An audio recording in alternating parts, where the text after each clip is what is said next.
a young and wealthy real estate developer. The most magnetic person I've ever met. With California dreams. He was larger than life. Turn nightmare. Tim walked across the street and collapsed. Immediately, we started a homicide investigation.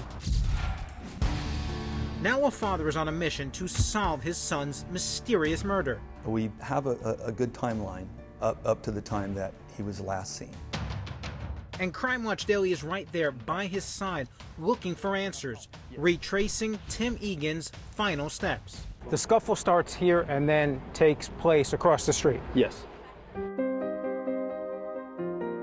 32-year-old Tim Egan is a trailblazer. He was just really a leader, focused and driven when he was working on a particular venture. And according to his friends and family, a natural-born entrepreneur. He started an online business selling car accessories. A couple of months after that, that grew, by the time he was 15, that grew into a large enough business where he had a daily UPS pickup at our home. So he was very successful with it. At 15? At 15. After college, Tim set his sights on real estate development. He learned everything he needed to about something. He threw himself into something 100%. And soon Tim would meet his future business partner, Zach Court. They were introduced, and this individual was starting a business, redeveloping a portion of downtown Stockton. As in Stockton, California, a city in need of a facelift after becoming the largest U.S. city to file for bankruptcy following the 2008 real estate crash. Tim had set aside a fair amount of money that he wanted to invest, and he saw a great opportunity. And together they created 10 Space, a real estate development company. Zach Court serves as president and CEO, and Tim takes on the title of Chief Branding Officer. And Jasmine Leak worked right alongside the dynamic duo. He had this pretty grand vision of what could be, and he was willing to work every day, hour after hour to make it happen.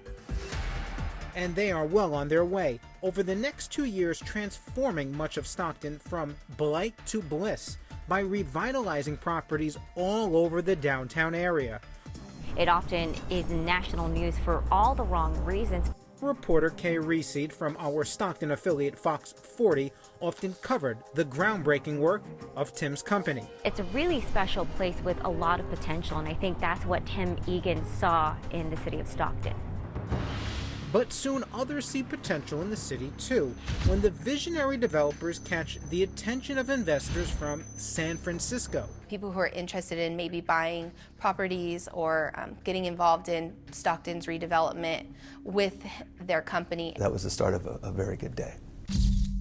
That tragically will end in the worst way. Little does anyone know, these are Tim's final hours. You were with Tim the day he turned up murdered. That's right. Jasmine spends the day with her boss and potential clients for an afternoon of fun, including food trucks and live music set up outside one of their buildings.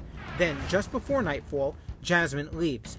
But Tim, along with his wife Katie, business partner Zach Court, and a group of friends decide to hit the town to celebrate their potential new venture with the investors from San Francisco. He was ecstatic about what had happened. We like to work hard and play hard, and so, yeah, they were out having a good time and enjoying themselves. Bar hopping. Bar hopping, yeah. The group of about 8 friends hangs out at a bar in Stockton's Miracle Mile neighborhood. Then, sometime after 10 p.m., Tim's wife decides to call it a night, but Tim stays behind to chat with a friend. That is until Tim got into a scuffle with the bouncer, and then the bouncer then asked Tim to leave. So Tim and the rest of his friends head across the street to another bar, and once inside, Tim said, I really want to go.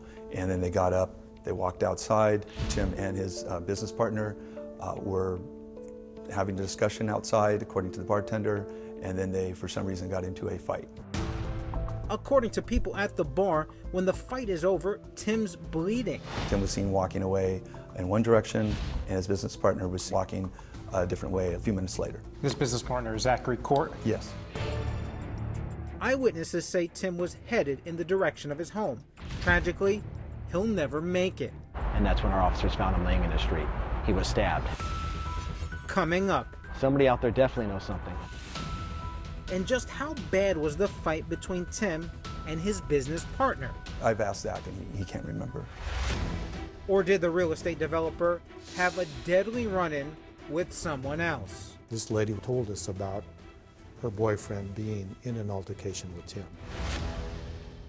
According to Swanson, this information is a game changer for the investigation. It indicates that these two people, if this lady was telling the truth about being there with her boyfriend, that they were on scene about the time that Tim was murdered.